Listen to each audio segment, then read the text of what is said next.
good to be here and doing this interview today, guys. I'm very glad you could join us. We're aiming every week to look at a topic that will help with emotional and spiritual well-being. Sometimes it's fortnightly, depending on what's going on. And today we're looking at a big topic for many people, especially during the times of a pandemic. It's job uncertainty and job loss or redundancy. Colin, would you like to introduce yourself and talk about our topic? Yeah, hi Rachel, everybody. It's good to be here.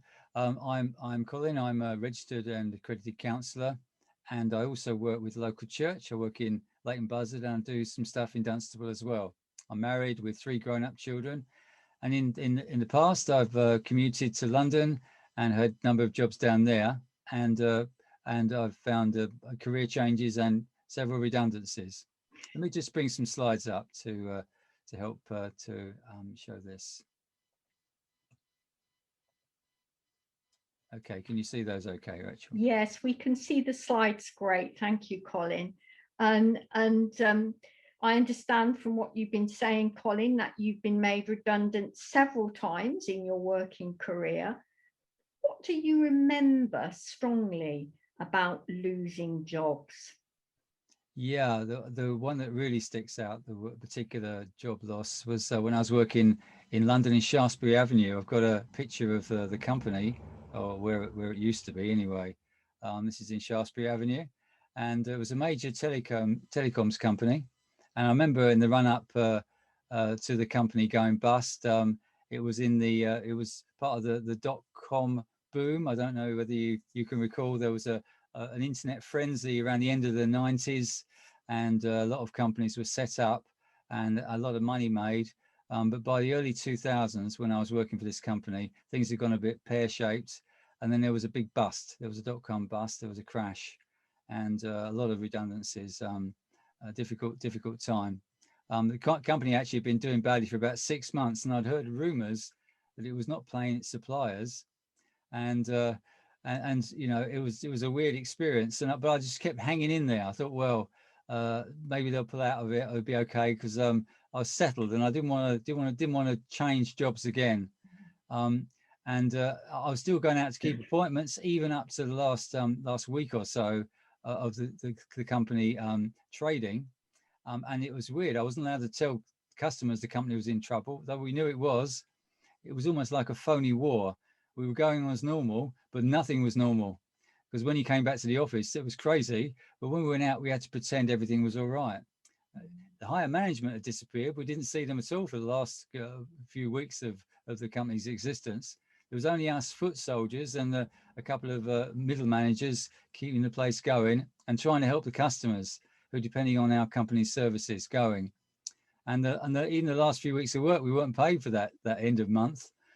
So we just became another creditor that the company owed money to. I never did get any money for that, but it was such a weird experience.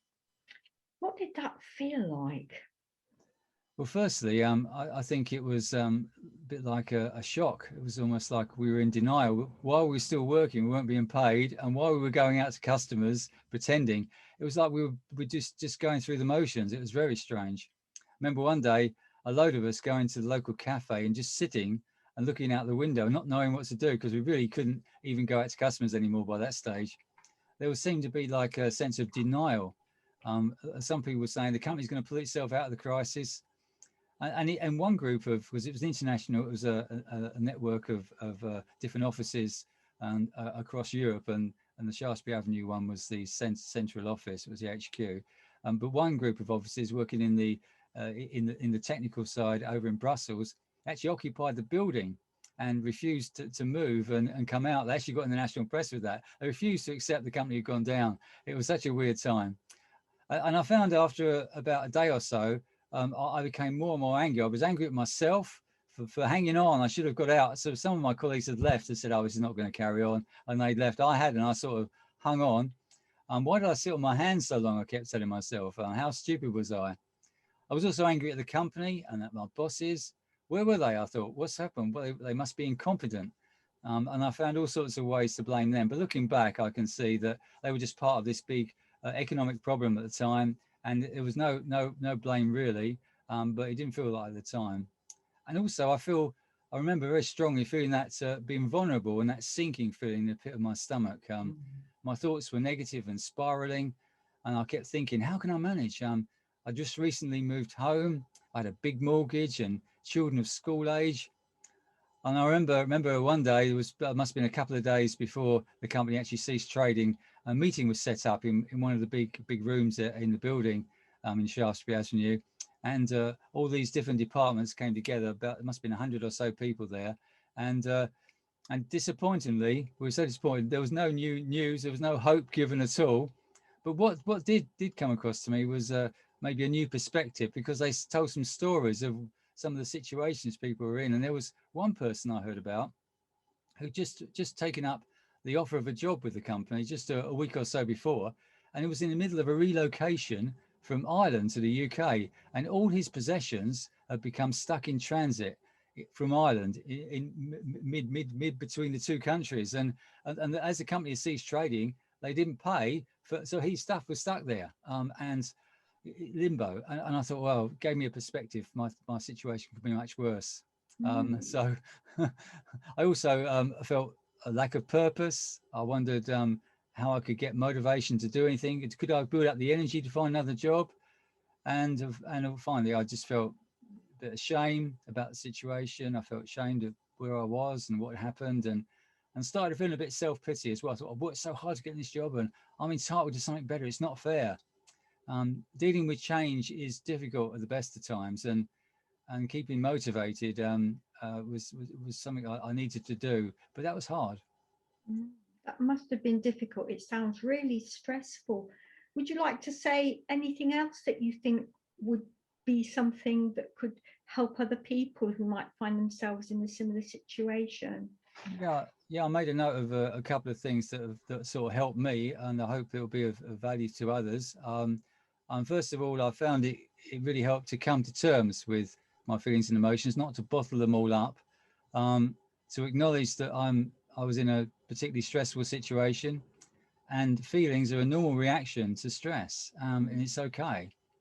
And as I've already said, that one emotion that particularly comes forward for me anyway was anger, and how we deal with this as an individual is really important, very individual actually, but how we deal with it is so important. And I saw some bad advice actually out there on redundancy and what to do. What one website was saying, it's okay to vent at your friends and family. Well, I don't think that's good advice, because I remember coming back and feeling angry and doing that, and it's not fair on your family. And even if you vent to your boss before the whole place you leave the place, that's not very constructive either. It's better to try and get some control and find a way of, rather than being aggressive, to find a kind way of talking about what's going on for you, rather than taking out on others. I don't know. I think that's really important. And I remember people, so really people acting so differently and reacting so differently. Some people became angry and bitter and shut themselves off, and they didn't get support from others. And I think that's so important. So I started to do that. I started to become inward, but I found it was so important that I didn't do that. And I actually reached out. And others, there are people around who want to help you, family, friends, others want to support you. And going inward is not helpful at all. And keeping busy, that was an important strategy for me, and that really helped. So even once the office had closed and I was out of work, I kept busy. I kept going out, doing things, keeping fit, getting walks, and also applying for lots of jobs, and just keep going, not giving up and sitting in bed all day.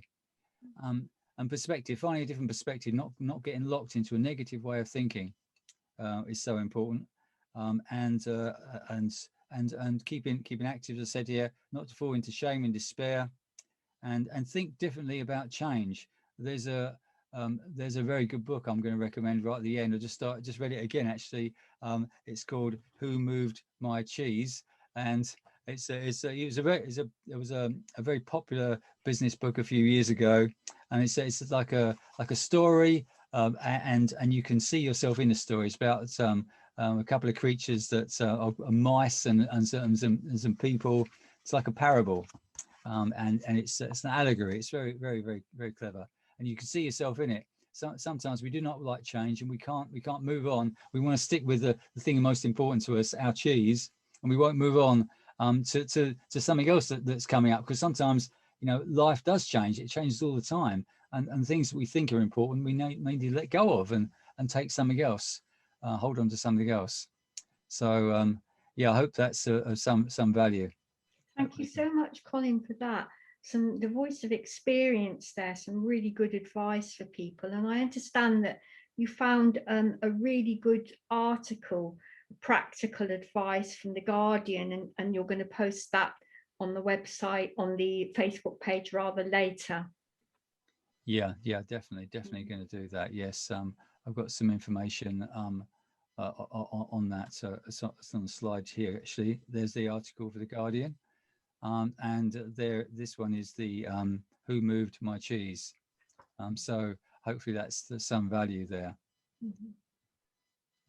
Thank you. And I'm wondering how your faith might have helped you, Colin. Yeah, thanks, Rachel. Yeah, well, faith has been very important to me for many years, and some people seem to think that it's just trying to help you through a weak time. But it gives you so much strength, and it's much more than just some sort of crutch to lean on. It's a real powerhouse. It's made so much difference to me. It gives a whole new perspective on life. And remember during that time and times since, when there's been major crises, to read the Bible, to read in the Bible people of faith and how they face life crises like the ones we go through. But not going under because of the strength that their faith in God gives them, knowing that God's there helping them, showing them a way, that He's in control, can make so much difference. That was so much true for me. I mean, I'm an anxious person by nature, but being able to trust God with my life, my career, my family, reduces anxiety and stress so much, and gives a measure of peace even through the storms of life. Also found through prayer, I gained a deeper relationship with Jesus and God, and because I saw answers to prayer in so many ways. Looking back, I can see so many doors opening and God shifting me in a new direction. It was really interesting, and coincidences happening that I couldn't explain, and helping me through this difficult life event. And my prayer is that those watching will actually have that same experience and find that prayer and faith makes such a difference to them. Thank you so much, Colin. And I think we've kind of come to the end of the interview now, but I found that really fascinating because you've got some really practical strategies there. Yeah. Okay. Thanks so much, Rachel. Bye-bye. Bye.